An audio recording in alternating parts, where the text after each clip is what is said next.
종부세 카드 당장 안 씁니다. 이재명 대통령이 감춰둔 진짜 비장의 무기는 따로 있습니다. 지금 부동산 시장에 보유세 공포가 번지고 있죠. 하지만 이재명 정부는 명확합니다. 보유세는 최후의 핵폭탄이다. 함부로 터뜨리지 않는다. 당장의 증세보다는 가용한 모든 정책 수단을 동원해 시장을 먼저 정상화하겠다는 이 지독할 만큼 냉철한 리더십, 기득권의 저항을 뚫고 서민의 주거 안정을 지켜내기 위해 대통령은 지금 가장 정교한 심리전을 펼치고 있습니다.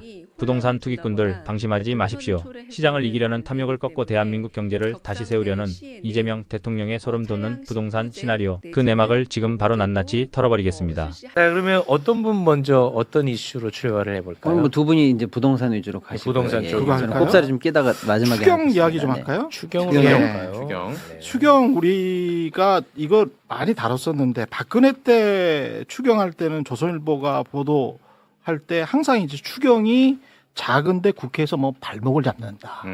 아, 추경은 좀 더 하라고 해요. 최소한의 불세 시계다. 예. 이게 패턴이잖아요. 경기부양 추경. 예, 너무 저게 작다. 이제 박근혜 때. 요건 박근혜 때. 문재인 때는 어. 야 빚내서 3년 연속 추경되면 경제 살아난다는 거는 또 뭐야? 무슨 논리냐? 뭐야? 아, 같은 언론사인데. 이거 재밌다. 그런 다음에 또 이제 윤석열 때 되잖아요. 윤석열 때 됐잖아. 윤석열 때 되면 지원 규모 59조로 역대 최다. 소상공인 숨 넘어가는데 안타깝다 윤 대통령. 아, 추경 합의가 이제 불발돼가지고. 민생 위에 재정 적극적 역할 단독 윤 정부 내년 초 추경. 와. 좋죠. 그러니까 박근혜 때는 추경하면 불쏘시개고 윤석열 때도 소상공인을 위해서 무조건 해야 눈물 되는 닦기 위해서는 해야 추경해야 된다. 되고. 예. 최대로 해야 되고. 야, 이거 재밌다. 예, 한 59조 정도. 지금 근데 이재명 대통령 들어서 예. 이 같은 패턴이 나와야 되거든요. 문재인 노무현 때랑 똑같은 패턴이 나와야 돼요. 그렇죠. 그렇죠. 근데 좀 달라. 오, 야, 이거 너무 너무 신기한 거야. 다른 게 일단 이 대통령 말을 거의 그대로 써줬어요. 이 대통령 전쟁 추경 속도가 생명 지방 우대 원칙 준수. 저 청와대 발이잖아요. 예. 그리고 이 대통령 돈 잘 쓰는 게 유능한 정부, 안 쓰는 건 무능, 무책임. 이건 그냥 있는 그대로 받았어. 있는 그대로.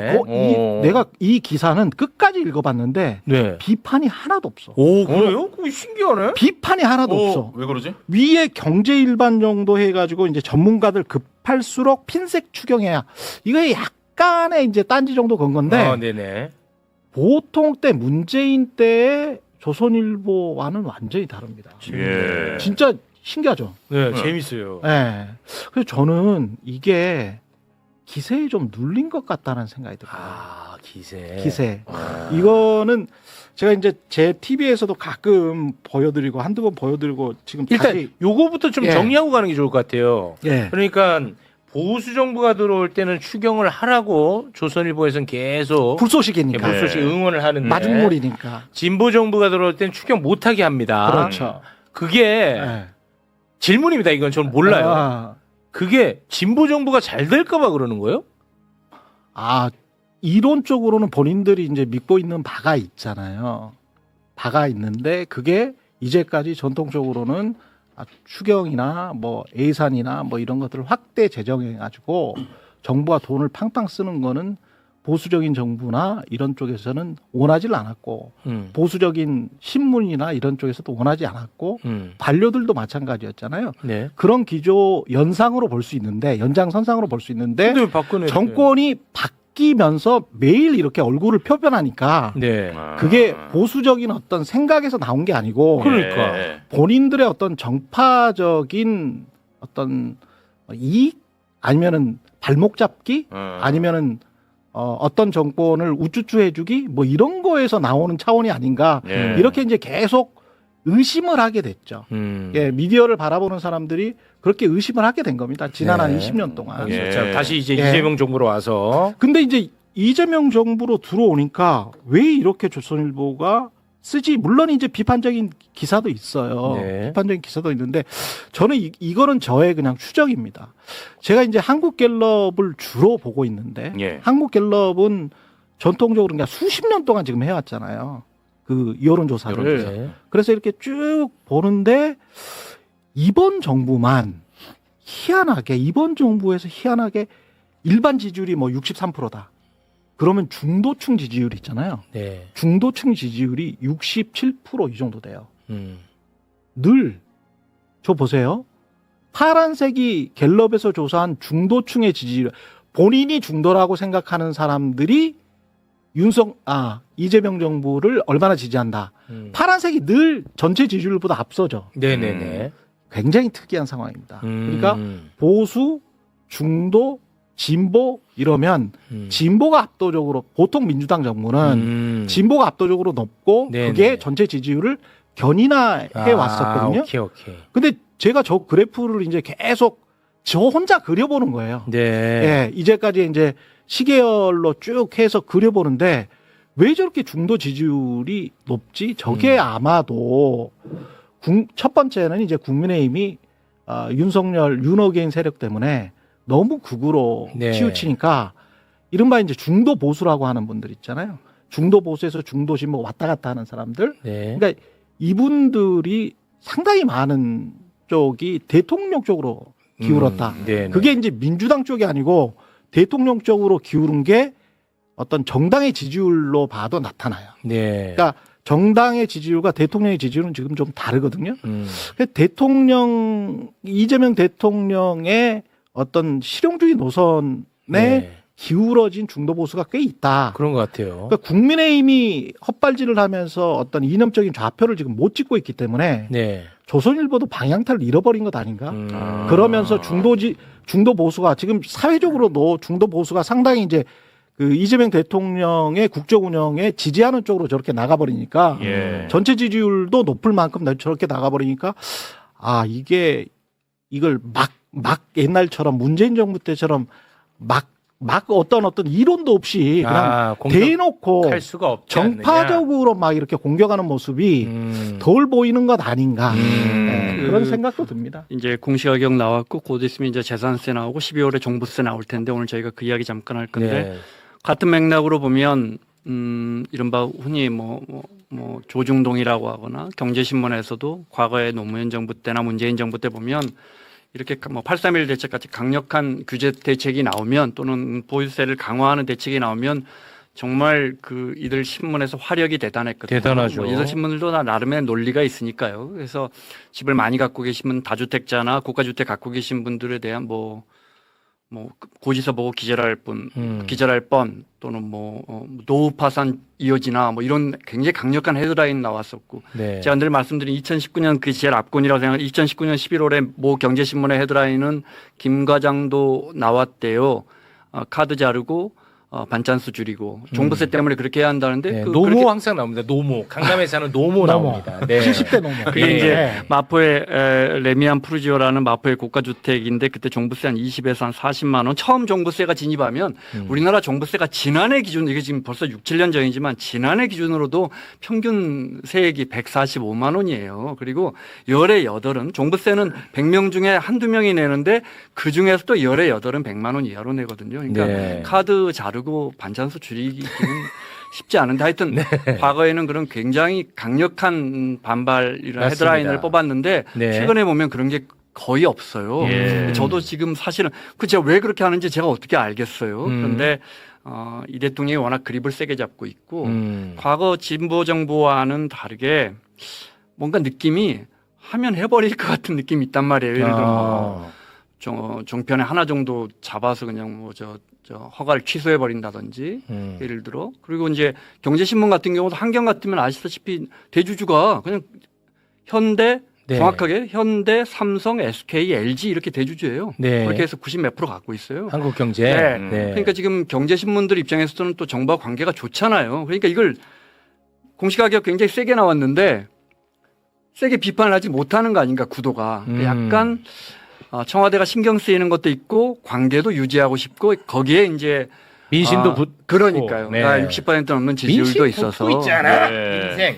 민심. 그런 부분 때문에 뭐랄까 과거만큼 이렇게 흔들질 못해. 네, 보유세 강화에 대한 반대 여론이 만들어지지 않고 있는 것 같아요. 네. 아, 이건 뭐 너무 좋은 현상입니다. 그렇죠. 네. 굉장히, 이게 오랫동안 언론계에 계신 분들이 어리둥절할 정도로 굉장히 재미난 현상이 얘네가 왜 이럴까? 예, 지금 발생하고 있는 겁니다. 예. 아, 이러다 보니까 이제 정책 효능감은 더 올라가고. 그렇습니다. 그럼 그게 또 지지율로 더 붙고. 그래서 지지율이 우상향되고. 이렇게 지금 선순환되고 있는 예. 것 같습니다. 그렇죠. 네. 하나만 좀 더 볼까요? 정부가 이번에 이제 공시가격이 나와서 하도 종부세에 대해서 어디는 3천만 원, 어디는 5천만 원 뭐 이런 이야기가 나오니까 정부가 7개 사례를 딱 드러났어요.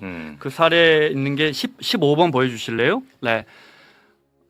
자세히 안 보이실 텐데 그냥 두 번째 거 그 유명한 압구정 현대 111제곱미터면 36평인데 저게 그냥 1,800만 원 내다 1,900만 원 내니까 2,900만 원 내니까 자, 저게 지금 시세가 한 60억 정도 돼요. 그래서 복잡하게 생각하실 거 없어요. 압구정 현대 36평은 1,800만 원 내다가 2,900만 원, 한 1,000만 원 정도 네. 높아졌다. 요거 한번 다뤘어요, 저희. 네. 그러셨어요. 예. 그러니까 이렇게 이해하시면 되는데 예. 이러다 보니까 또 뭐 어떤 게 먼저인지 모르겠는데 60억 아파트인데 저게 이제 한 5년 전에는 30억 했단 말이에요. 많이 올랐죠. 여러분 아시는 것처럼.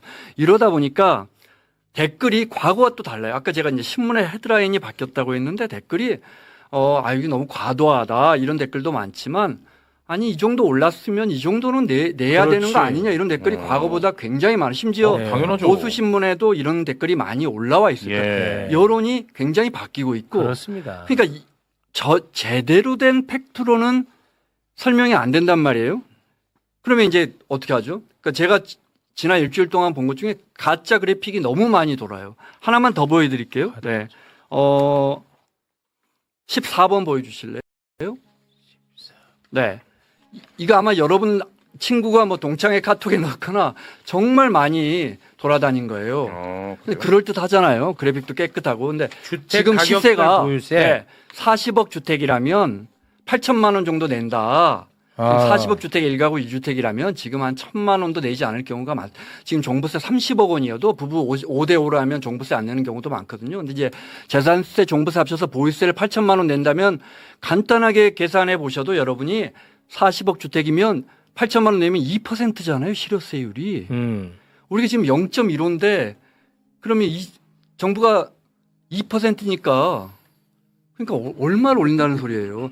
2배, 20배를 올린다는 소리죠. 그러니까 1900%를 올린다는 거 말이 안 되는 거잖아요. 근데 이런 그래픽이 계속 돌아다니는 이유가 뭘까 생각해 보면 여기 가짜라는 거예요? 완전히 가짜죠. 아. 지금 40억 주택 같은 경우에 한 예. 1,000만 원, 작년에 1,000만 원 안 나왔는데 1가구 1주택이라면 올해 한 1,000만 많이 올라서 한 7, 800 내다 올해 1,000 조금 넘을 것 같아요. 그러니까 40억 주택은 총 보유세가 이게 진짜 뉴스로 한다면 여기 1,000만 원 정도 1,000만 된다는 원 거죠? 많이 내면 1,100만 원. 그럼 이거 정도. 완전 가짜네? 아니 이런 거 정말 많아요. 오, 이거 그래서 가짜야. 그러면 또 이걸 믿고 싶은 분들은 줄줄이 거기에 대한 댓글을 다시고 이거 어떻게 사느냐 이거 너무 징벌적이지 않느냐 이 이러는데 가짜네. 자, 이 말씀 한번 드리고 싶어요. 왜 정부가 내놓은 앞서 보여드린 그런 표가 있는데 이걸로 항변하지 않고 가짜 그래픽을 만들어야 할까? 진짜로는 항변이 안 돼. 설득이 안 되는 안 거예요. 돼. 진짜 진짜로는 흔들 수가 없어. 이게 지금 그 동안에 얼마나 꿀을 빨아왔었는지 강남 아파트 소유자들이 그 특히 이제 윤석열 정부 때도 꽤 많이 올랐잖아요. 근데 그때 얼마나 꿀을 빨아왔는지를 제가 이제 재미나이랑 한번 계산을 해봤습니다.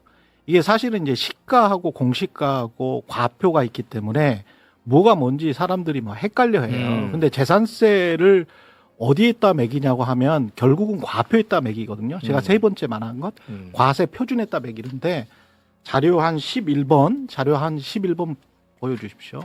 가령 이제 강남의 아파트가 과거 윤석열 정부 때 50억이었는데 70억이 됐다고 쳐요. 예. 그래서 한 20억이 올랐다고 칩시다. 20억 올랐어. 1년이건 뭐 2년이건 저는 별 의미가 없습니다.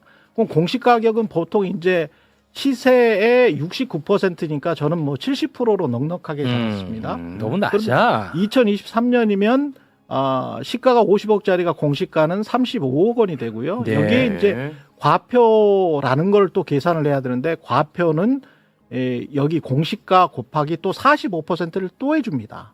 거기 뭐 공정가율인지 뭐 이상한 걸 또 꼽해주고 공정시장 가액 비율. 공정시장 공정시장- 가액 비율이라고 그렇죠. 뭐 0. 뭐 이걸 또 꼽해줘서 그렇죠. 깎아줘. 네. 이걸 난 또 도대체 깎아주네. 이해를 못하겠다고 이놈아. 예. 그래서 그래서 또 깎아줘. 그래서 다시 한번 보여주시면 네. 깎아줘? 20억이 올랐는데 네. 제가 이제 대략 재미나이 그 똑똑한 놈이랑 한번 계산을 잘 해봤어요. 최종 재산세만 봤을 때 종부세를 빼고 재산세만 봤을 때는 재산세 납부액이 저건 각종 공제가 들어간 게 아닙니다. 공제를 하면 더 빠질 수 있어요. 재산세 납부액이 1,110만 원이었던 게 50억이 70억짜리는 1,165만 원으로 55만 원 오릅니다. 이거 장난. 시가는 20억 올라요. 시가는 20억 시가는 올랐어. 20억 오르는데 그런데 세금은 재산세 납부액은 55만 원 올라요. 이거는 무슨 장난치냐. 근데 저걸 저렇게 꼼꼼하게 해놓은 게 아이고. 윤석열 정부 때 저 재산세 과세 표준할 때 공정시장가액 비율이라는 거를 60%에서 45%로 낮춰놨어. 또 낮췄어 그 와중에. 그러니까 시가가 아무리 올라도 와. 공시가를 또 공시가 같은 경우도 최근에 이제 나왔잖아요. 최근에 나왔으면 이게 어떤 과정을 거치냐면 시가가 뭐 20억 올랐어. 근데 이제 공시가가 나올 거 아니에요. 공시가 나오면 열람을 해요. 주민들이 열람을 해가지고 강남 아파트 주민들이 이거 뭐 공시가가 너무 오른 거 아니야? 그래가지고 민원을 냅니다. 민원을 내요. 구청에다 민원을 내. 그러면 구청에서는 공시가 심의위가 있어요. 공시가 심의에서 이제 간평사분들도 있고 뭐 세무사분들도 있고 여러 분들이 있습니다. 그분들이 해가지고 대충 한 또 5% 정도 조정을 해줍니다. 또 해줘. 그러니까 이게 끊임없는 조정이야. 그러니까 여러분이 뭐 이렇게 헤드라인으로 딱 보고 얼마가 나온다. 지금 김원장 기자가 이야기한 것처럼 얼마가 나온다. 이런 것들은 공제도 빼고 뭣도 빼고 이 정부에서 또 마사지 해주는 거 있지 않습니까? 대통령 시행령으로 마사지 해준 것들 이런 것들 다 빼고 를 생각을 해보면 이 사람들은 거의 내지를 않는 거예요. 그렇지. 시세가 오른 것만큼은 거의 내지를 않는 겁니다. 알겠습니다. 이런 부분에서 생각이 좀 다른 것 같아요. 네. 아이고 우리 맞습니다. 말꼬리 잡는 건 아니고 예, 싸우지 마시고. 이 강남 지역에서 꿀 빨았다는 표현은 저는 맞지 않다고 생각해요. 물론 이제 우리 최 기자가 근데 저희 생각보다 친해요. 네. 그런데 제가 계속 정말 강조 전에도 한번 말씀드렸던 것 같은데 그분들이 어떤 나쁜 의도를 가지고 시장에 진입했고 그걸 보유하고 있다면 우리가 그런 시각으로 봐야 하지만 정부도 약간 그런 시각이 있는 것 같은데 이분들은 그냥 우리나라의 한강벨트의 강남에 있는 부동산을 보유함으로써 오는 수익률이 너무 높아요. 네. 그러니까 정당하게 시장에 참여하신 거예요. 합리적 맞아요. 기대 효과를 가지고. 그들을 그래서 비난하는 지금 사람은 이 없습니다. 대통령이 말한 그러니까 이 네. 대통령이 말한 것처럼 그 수익률을 선진국 수준으로 좀 낮춰주자 이렇게 해야 하기 때문에 그렇습니다. 이 강남 분들에 대해서 우리가 이렇게 좀 아니 그 강남 그런 사람은 없어요. 강남 사람들을 네. 비난하려고 이분들이 비난하려고 꿀을 하는 그러니까 건 아니고요. 최 그건 기자가 아니야. 말한 것은 네.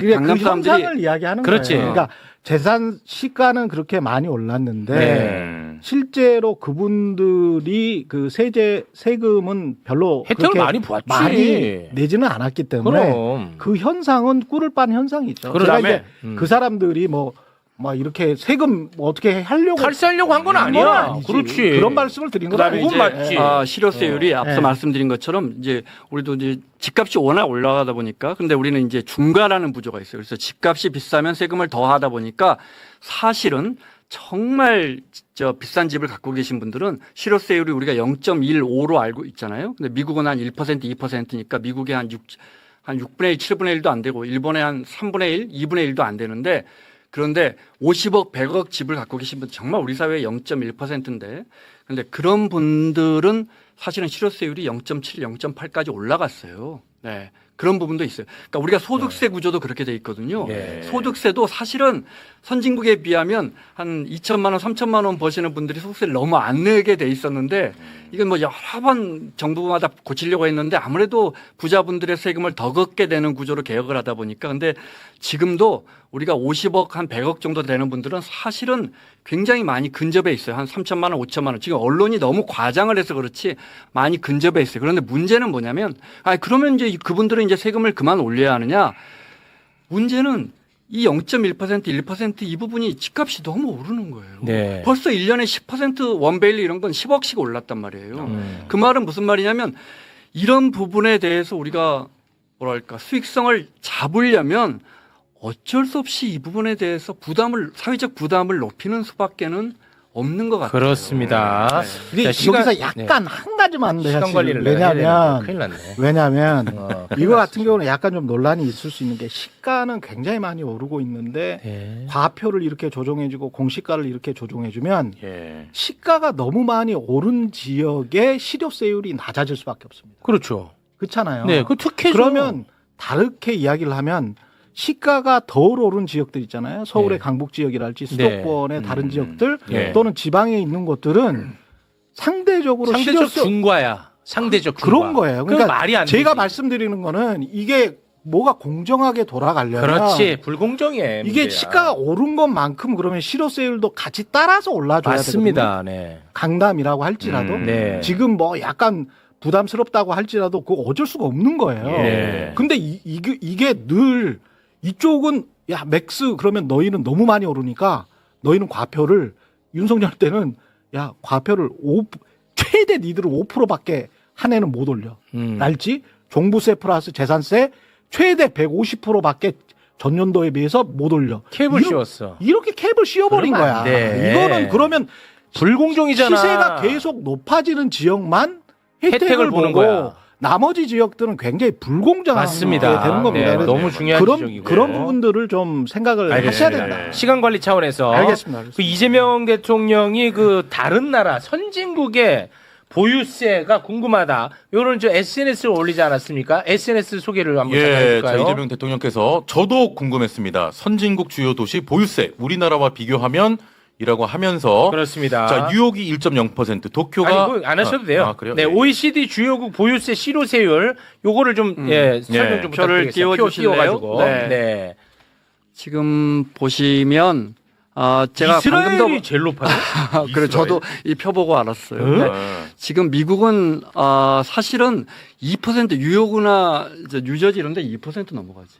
정말 비싸요. 정말 비싸. 한 10억짜리 갖고 있으면 10억짜리 갖고 있어서 2천만 원 내요. 근데 우리나라 200만 원, 200만 원 안 나올걸요. 10억 그러니까 10분의 1 정도 차이 나죠. 그러니까 제가 아까 말씀드린 것처럼 밑으로 내려갈수록 차이가 굉장히 크고 근데 이제 미국 같은 경우에는 주마다 다르고 그리고 또 주 안에서 카운티마다 다르지만 예. 어쨌든 우리는 선진국보다 한 3분의 1 많게는 한 4분의 1, 5분의 1까지 적게 내고 있다. 네. 네. 이건 뭐 분명한 팩트예요. 분명히 근데 사실이니까. 예, 여기서 이제 뭐 이렇게 나오면 꼭 댓글에서 아니 뭐 양도세라든지 취득세도 같이 비교해 달라. 그렇게 이야기하면 되는데 양도세 선진국보다 우리가 좀 높아요. 네. 그런데 이제 그 나라마다 워낙 다양한 세제를 갖고 있기 때문에 우리 조정해 나가야 되죠. 근데 중요한 건 하나예요. 집에 대한 수익률이 너무 높고 온 국민이 지금 전부 그 강남의 집만 보고 달리기를 하는 건 아파트 공화국이 돼버렸잖아요. 그렇습니다. 그것 좀 잡자는 거를 그거는- 반대하는 국민은 없을 것 같아요. 예. 네. 그러니까 그래서 우리가 정상화라는 말을 쓰잖아요. 맞습니다. 네. 근데 저 관련해서 하나만 이야기를 하자면 사실은 예를 들어 짧게 하셔야 될 텐데요. 네. 인천에 종부세를 예를 들어 30억 공시가격 30억 넘는 주택이 몇 채나 있을 것 같으세요? 인천에 이번에 정부 보도 자료를 보면 정부의 국토부에서 나온 이 공시가격 보면 저도 급여 보고 알았는데 30억 넘는 아파트 몇 채? 그냥 인천에요? 인천에 그냥 너 느낌을 그냥 보려고 느낌. 하는 거야. 느낌을. 느낌 영채. 한 채예요. 한 채 맞아요. 오, 한 맞췄네. 채. 광주하고 대전은 하나도 없어요. 울산은 심지어 공시가격 15억 넘는 주택도 하나도 없어요. 제가 이 이야기 왜 드리냐면 우리나라에서 상위 1% 가려면 예. 한국 부동산 통계로 30억 주택 갖고 있으면 상위 1%인 거예요. 그런데 우리 언론은 50억, 70억 이야기만 계속 하잖아요. 그 사람들에 대한 걱정과 관심이 너무 지나쳐요. 그럼 심각한 거야. 네, 근데 그 사람들 거기에 대해서 관심 많으면 그냥 그런 것 같다 싶은데 문제는 뭐냐면 그 관심이 온 국민을 저는 우리나라 부동산 열기가 외곽에서부터 조금씩 식어가고 있다고 보는데 오히려 불쏘시개처럼 그걸 자꾸 살리려고 해. 풀무질하는 풀무질, 살리려고. 그래서 서울에서 10억, 20억 갖고 있는 분도 자꾸 아침마다 그런 기사를 보면서 10억 올랐네, 5억 올랐네, 이분들 종부세를 뭐 얼마를 더 내야 하냐 하니까 10억, 20억 갖고 계신 분들도 자꾸 그걸 쳐다보게 만드는 예. 그 부동산 공학을 계속 만드는 것 같아요. 그거 이제 예. 끊어내겠습니다. 예. 고맙습니다. 박시동 평론가님. 지금 시간이 시간이 많이 흘렀습니다. 없죠. 생각보다 KBS 출신들이 말이 많네요. 네. 제가 두 분 다 친해가지고 말이 많으시네. 아시는 형님들이랑 안 껴들었습니다. 예, 아, 껴들 예. 저도 굉장히 부담스러웠어요. 우리 형님들도 혼날까봐 내가. 세 주제를 들어갈 시간이 될까요? 어떤 거요? 세 주제 들어갈 시간이 안 될 것 같은데. 세 주제가 뭐 중요하다면 들어가야 되지 않겠어요? 들어가요? 아니 그냥 그러면 저는 이 말씀에 그냥 저도 한 말씀만 얹고 판단해 보시겠어요? 시간을? 그러면은 뭐 한번 해봐요. 아니 별건 아닌데요. 네. 네. 사실은 지금 우리가 지금 이렇게 부동산 문제에 대해서 대통령이 지금 국정과제로 삼고 이틀이 멀다고 지금 계속 무언가 메시지를 내고 있잖아요. 맞습니다. 이게 왜 촉발됐냐면 다시 한번 생각해 보면 5월 9일 다주택자 양도세 유예를 폐지한다. 중과유예. 이거 여기서부터 시작됐어요. 그래? 그러면 중과세가 무서우면 나는 지금 빨리 팔아야 되겠네. 그렇습니다. 라는 선택이 하나 있겠죠. 그렇죠. 그다음에 아니야. 어차피 양도세는 팔아야 나오는 거지 뭐. 뭐 언제든 정부가 시장 이겼어? 버티는 자가 이겼지. 그렇죠. 라고 해서 난 안 팔아. 안 팔면 새가 맞나. 라고 해서 버티는. 그렇습니다. 그래서 오히려 매물이 잠기는 이 두 현상 또는 이제 소유자 입장에서는 이 두 선택을 할 수밖에 없어요. 근데 우리가 양도세가 중과되지 않으면 안 된다라고 해서 파는 분은 그나마 정책 수능적인데 예를 들어서 버티자는 사람들 입장에서는 거봐 내가 이겼지? 라는 얘기를 안 들으려면 그렇죠. 어떻게 해야 됩니까? 그다음에 나온 대통령의 메시지가 양도세의 중과를 피하기 위해서 보유의 이익이 더 클 거라고 생각했지? 아니야. 비교 형량해 보면 그게 더 무거울 거야라는 메시지가 나왔어요 이미. 네. 나왔잖아요 시장에. 맞아요. 그래서 많은 시장 참여자가 2주택이든 뭐 고가주택이든 비거주 1주택이든 이런 걸 들고 있으면 보유세가 커질 거야라는 걸 이미 예상하고 있단 말이에요. 그래서 그 예상이 퍼져야 5월 9일 양도세 유예 폐지 이후에 잠김 현상 없이 정책이 계속 이어간단 말이거든요. 근데 지금 시장이 제일 궁금한 건 뭘까요? 5월 9일 이후에 우리가 방금 얘기하고 있는 보유세 단계로 정부가 카드를 1, 2, 3, 4, 5, 6, 7, 8로 낼 거냐 안 낼 그렇지. 거냐가 제일 궁금한 그게 거예요. 핵심이죠. 그래서 만약에 정부가 이 카드를 접는다 또는 유예한다 상황을 좀 지켜본다라는 느낌이 나오면 거봐 꼬리 내리지. 그렇지. 선거 때문에 또 눈치 보는 거 봤지. 그렇지. 거봐 버티는 자가 이긴다고 했잖아. 세다고 한 건 늘 언제나 허풍이었어라고 하면 오히려 5월 9일 이 D-Day를 믿고 판 사람만 바보 되는 거예요. 그렇습니다. 여기에 앞으로 4년간 부동산 정책의 최대의 바로미터가 저는 있다고 보는 맞습니다. 거예요. 여기가 분수령이에요. 분수령이야. 그래서 지금 우리가 하고 있는 이 보유세 논란은 뭐냐면 5월 9일 이후에 그 다음 카드로 가기 위한 이제 진카가 나온다는 거예요. 이제 나옵니다. 예, 그래서 보유세 부담이 많네 적네라고 해서 지금 지난주 청와대 일각에서 사실은 그런 기사가 나왔었거든요.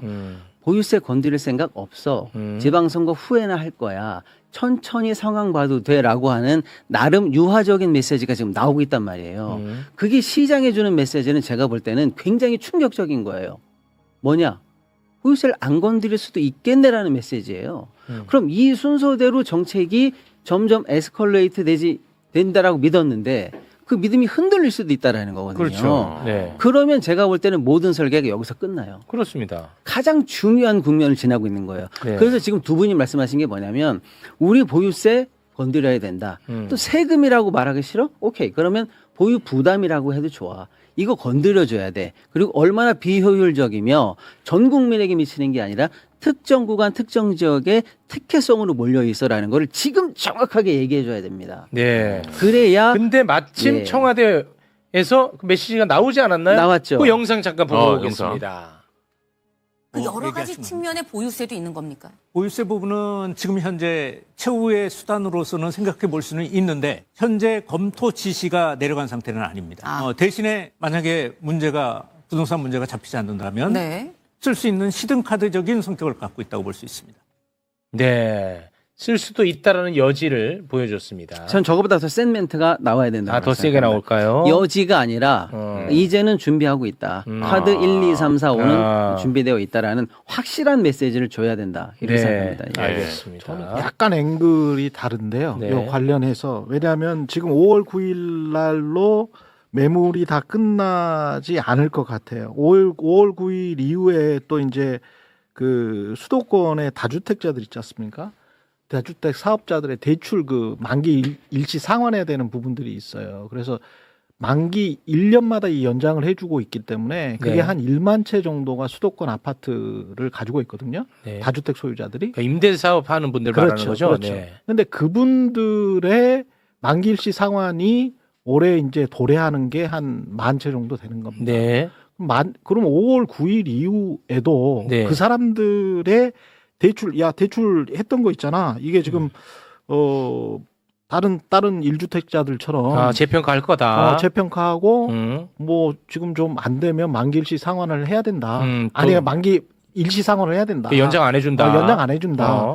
뭐 이쪽으로 가면 이게 처음에는 양도세 가지고 한번 압박을 주고 그 다음에는 대출 가지고 이제 금융 쪽으로 지금 한번 압박을 주는 거거든요. 이게 한 1만 채 정도 되는 것이고. 그러니까 대통령이 초기에 한 것 중에서 이제 신규 분양만 매물이 아니다. 기존 주택의 매물이 훨씬 더 클 수 있다라는 그 말을 떠올려 보면 5월 9일까지는 다주택자의 양도세 중과 유예를 가지고 종료하는 걸로 잡고 매물이 나오는 걸로 하고 그게 그 이후에는 대출을 임대사업자들의 매물로 그렇죠. 두 번째 잡고 그걸로 안 될 때 보유세 꺼내지 않겠느냐? 아니요. 거기에서 이제 중간에 또 한 개 중간지대가 있는 게 제가 아까 말씀드렸다시피 공시가하고 과표만 조정을 해도 확 높아져요.